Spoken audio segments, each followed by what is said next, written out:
Right now, on to the point. New details on what led up to a deadly boat accident on Lake Tahoe and the life-saving tips that could make all the difference in an emergency. If you're wearing a life jacket and end up in cold water, your chances of survival are going to be better. Understaffed and overwhelmed. A new audit reveals the struggles at Cal OSHA, leaving workplace hazards unchecked. The new rule making it easier to cancel memberships and subscriptions is canceled. Why the court rejected the plan and what's next for consumers. I don't think it's a good idea to put it in the eyes of little ones. Mixed reaction tonight on a proposal to put a nude statue in a Sacramento park. Good evening. Thank you so much for joining us on To The Point. I'm Alex Bell, and we're learning new details tonight in the deadly Lake Tahoe boating accident just last month that killed a DoorDash executive and 7 of his family members and friends. ABC 10's Becca Habegger joins us live in studio with a look at the new report on the investigation that was just published hours ago. Yeah, Alex, the National Transportation Safety Board, NTSB, released its preliminary report today on that June 21st incident. Among new details, we're learning a potentially fatal decision to head back into stormy waters after seeking shelter in Emerald Bay. A sudden, severe, and unexpected storm popped up over Lake Tahoe on Saturday, June 21st, as 37-year-old DoorDash executive Josh Pickles, pictured here with his wife, Jordan Sugar Carlsgard, was aboard a boat with family and friends. His wife and baby daughter had stayed on shore that day. On Wednesday, the NTSB released its preliminary report on what happened, saying 10 people were aboard a 28-foot, 12-seater, $400,000 Chris Craft Launch 28 GT. It was a beautiful, clear day when the party took off toward Emerald Bay near D.L. Bliss State Park, where they anchored for an hour or so. But then this severe storm hit the lake, and the boat's owner decided to try and go back to the marina. However, after getting underway, the winds, rain, and waves increased, and he decided to return to Emerald Bay. After about 10 minutes, the operator made a second attempt to return to the marina. According to one of the 2 survivors, that's when the boat encountered marble-sized hail and waves 8 to 10 feet high. At one point, a particularly large wave overtook the boat. Shortly after, the boat rolled over to starboard and the passengers entered the water. The survivor recalled that it started snowing after the boat rolled over while the people were in the water. Cold water shock can cause involuntary gasping. So if somebody accidentally ended up in the water unintentionally, this could cause things like loss of muscle control and other things that make it impossible to swim and stay afloat. Melissa Miranda is boating education and outreach manager with California State Parks. She encourages all boaters to wear life jackets. If you're wearing a life jacket and end up in cold water, your chances of survival are going to be better. One of the 2 survivors was wearing a life jacket. The other was clutching one. They were rescued by a hiker and State Parks lifeguard. In response to the NTSB report, a spokesperson for Josh Pickles' family sent ABC 10 a statement saying, "The NTSB report confirms the deep tragedy of this accident, which claimed the lives of Josh Pickles, his father, mother, uncle, and friends. Jordan Sugar Carlsgard is profoundly thankful for the rescue efforts made by so many first responders and Good Samaritans in this tragic situation." As for boating safety on Lake Tahoe, Justin McHenry, aquatic specialist with State Parks, says keep in mind the water temperature. Despite a summer day, it might be 80, 90 degrees of the air temp. The water temperature in Tahoe rarely exceeds like 65, even in the warmest of the fall months. When you're approaching water recreation, you need to do so with the water temperature in mind, having appropriate layers and the appropriate way to warm up folks that were in the water when they come back aboard. State law requires anyone under 13 to wear a life jacket. And new this year, State Parks says anyone operating a motorboat in California is required to have their California Boater Card. That takes successfully passing an approved safe boating course, then applying for the card and paying a one-time $10 fee. More info at californiaboatercard.com. Alex. All right, Becca, thank you for that update tonight.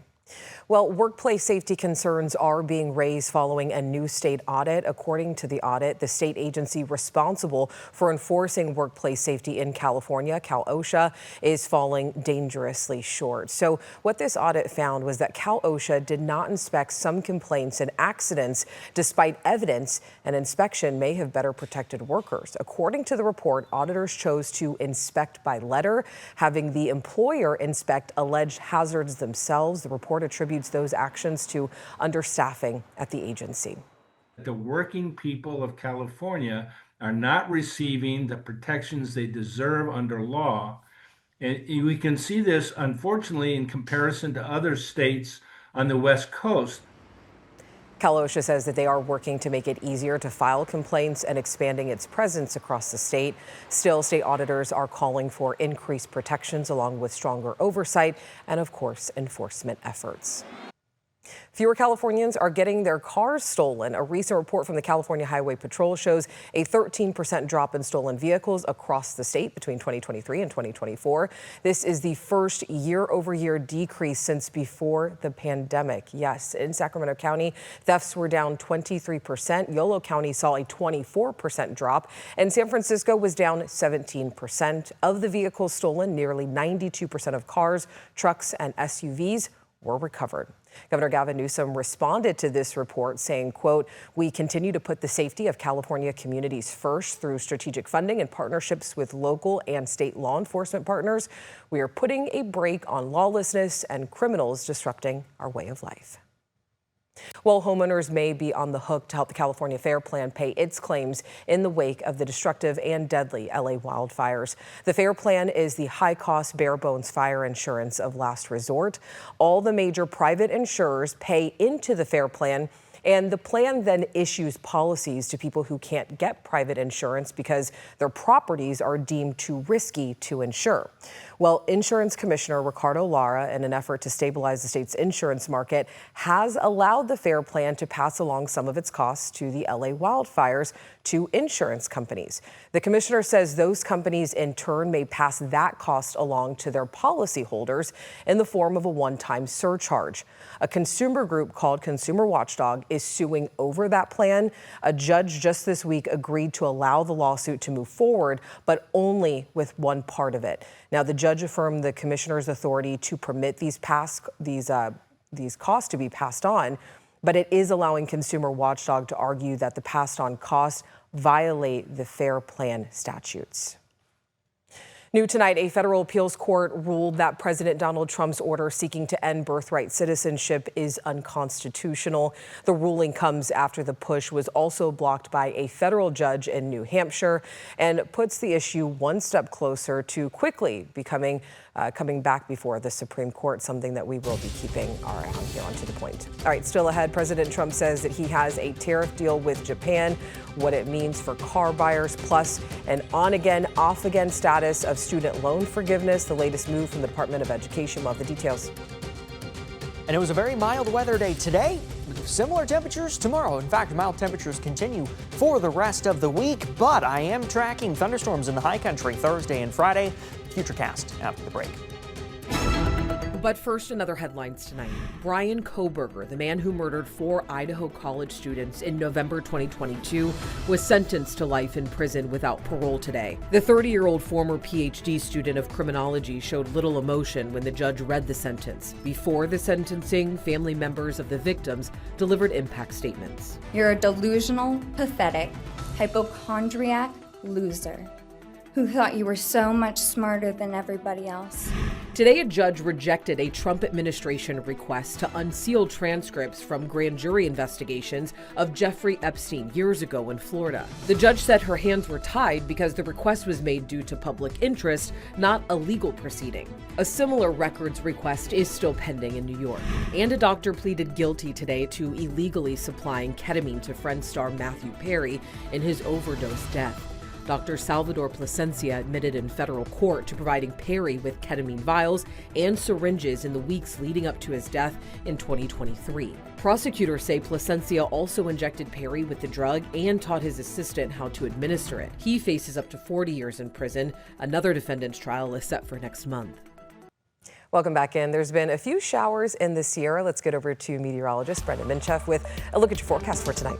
Yeah, it was a nice day in the valley, but yes, there have been some showers in the high country. It's going to be more of a concern Thursday and Friday, though, once we start seeing some thunderstorms coming back. So again, just showers. We talked yesterday about how much of those showers are going to be south of Tahoe along 395. That's what we've seen, although we also did see one little thunderstorm just to the north of Truckee, now passing Highway 89, but also fizzling out at this hour. Activity winding down today, but thunderstorms coming back tomorrow. 83 in Sacramento, 84 Stockton was the high temperature today. 85 in Modesto. These temperatures were about 10 degrees below normal for the time of year. And if you liked this weather pattern, you're going to like the rest of the week because that's what we're looking at all the way into the weekend. 81 degrees right now in Sacramento, 82 Stockton, 83 Modesto, 70s in the foothills, low 70s in the high country, 81 as we look at downtown, 70 degrees by 9 o'clock, about 62 degrees by midnight. And we're going to start off tomorrow morning in the mid to upper 50s in the valley. Cool, mostly clear, 57 Sacramento, 56 Stockton, 59 in Modesto, near 60 in the foothills. Thursday afternoon, 83 in Sacramento, 84 Stockton, 86 in Modesto. So continuing with that trend of running about 10 degrees below normal. Mid 80s in the foothills, 70s in the Sierra, but we're going to be watching for thunder and lightning tomorrow afternoon. The biggest concern for those thunderstorms are going to be north of Tahoe for scattered dry lightning along 395 all the way up into Modoc County. However, we're going to have a chance for dry lightning across all of the higher elevations. So today that activity really winds down, maybe a few clouds through lunchtime for the valley. But then early afternoon, you start to see weak thunderstorms coming up near Tahoe. Much of the activity, again, though, along 395 across the northeastern part of the state. But I also want to point out, as we go into the overnight hours Thursday and Friday, you do see another storm coming through Tahoe while most of us are likely asleep. And then Friday afternoon, we're going to repeat the pattern. Widespread thunderstorms from Tahoe all the way up towards the Northeast Plateau and Shasta. So again, that dry lightning potential, something we're watching Thursday and Friday for new fire starts. If you're headed to the high country, hike early. Be off the peaks by noon, 1 o'clock at the latest to save yourself from those prime thunderstorm hours. Again, 80s through the weekend, Alex. All right, Brendan, thank you. Right after the break, subscriptions and memberships can be hard to break up with. Tonight, why a plan to make it easier is now completely canceled. Plus, millions of dollars are expected to flow into Placer County this weekend thanks to a big youth sporting event. Welcome back in. President Trump said that he has made a deal with Japan, one of the U.S.'s largest trading partners. Perry Russum has a closer look. The stock market opening higher today as Wall Street reacts to President Trump's new trade deal with Japan. I just signed the largest trade deal in history. I think maybe the largest deal in history with Japan. Trump says Japanese exports to the U.S. will now face a 15% tariff, down from the 25% tariffs he threatened if Japan did not make a deal. The new 15% tariff extending to Japanese car makers, who now have a competitive advantage to other car makers still facing 25% tariffs. The deal also putting American car makers at a disadvantage, who still face 50% tariffs on steel, aluminum, and copper. Japan's top trade negotiator calls the deal mutually beneficial. They had their top people here, and we worked on it long and hard, and it's a great deal for everybody. Trump's tariffs have sent shockwaves through the automobile industry. General Motors, based in Detroit, and Stellantis, based in Europe, say they're losing money over Trump's tariffs. Stellantis now reporting it's lost nearly $350 million. General Motors says the tariffs took $1.1 billion out of its second quarter operating income. GM says its earnings were better than expected, as they already baked in the added cost of the tariffs. Most economists say the added tariff cost gets handed down to American consumers. Treasury Secretary Scott Bessent today on MSNBC disagrees. Who pays the tariffs is a choice, and what we've seen thus far is that the manufacturers are eating a substantial portion of the tariffs and taking it into their profit margins. Now, President Trump says he will only lower tariffs if a country opens its markets to the U.S. If they don't, he says the tariffs will be, quote, much higher. Well, the U.S. Department of Education has temporarily paused certain student loan forgiveness. Here's a look at some of the details, because earlier this month, the department posted on its student aid website that it ended the cancellation of student loans in income-based repayment plans Well, the reason? It needs to address a federal court order that affects income-driven repayment plans, particularly regarding how certain payment periods are counted towards forgiveness. Roughly 2 million borrowers in these plans are eligible to have their loans forgiven after either 20 or 25 years of payments. The department says forgiveness will resume once system updates are made, but no timeline has been provided yet. Home prices are hotter than ever this summer. The median price of a previously owned home in the U.S. was about $435,000 in June, according to the National Association of Realtors. That is the highest on record. Here in the West, the median price was about $636,000. That's up 1% from June of 2024. And while prices are up, existing home sales fell 2.7% last month. The National Association of Realtors says the housing market remains challenging for buyers because of high mortgage rates. But if those rates fall in the second half of the year, the group expects sales to pick back up. Click to cancel is blocked for now. That's the new rule that would have required businesses to make it easy to cancel subscriptions and memberships as it is to sign up for them. Now, earlier this month, a U.S. appeals court blocked that rule. The rule passed by the FTC under the Biden administration, and it was set to cover everything from gym memberships to streaming services and also free trials. The court rejected the rule because they said the FTC failed to conduct a preliminary analysis of the costs and benefits. Companies shouldn't be able to engineer a website to trap you in a doom loop simply so that they can keep taking money out of your account every single month when you don't want them to anymore. Aaron Witt of the Consumer Federation of America says some state and federal lawmakers have possible legislative protections in the works. But for now, consumers, of course, should be vigilant when they sign up for the subscription services, maybe by setting a calendar reminder for the end of the free trial or by the next billing date. Definitely something that you want to keep track of. All right, tonight, a popular girls softball tournament is back in Roseville, and it's bringing in more than $1 million of economic impact for Placer Valley. ABC's Roxanne Elias has the story for us tonight.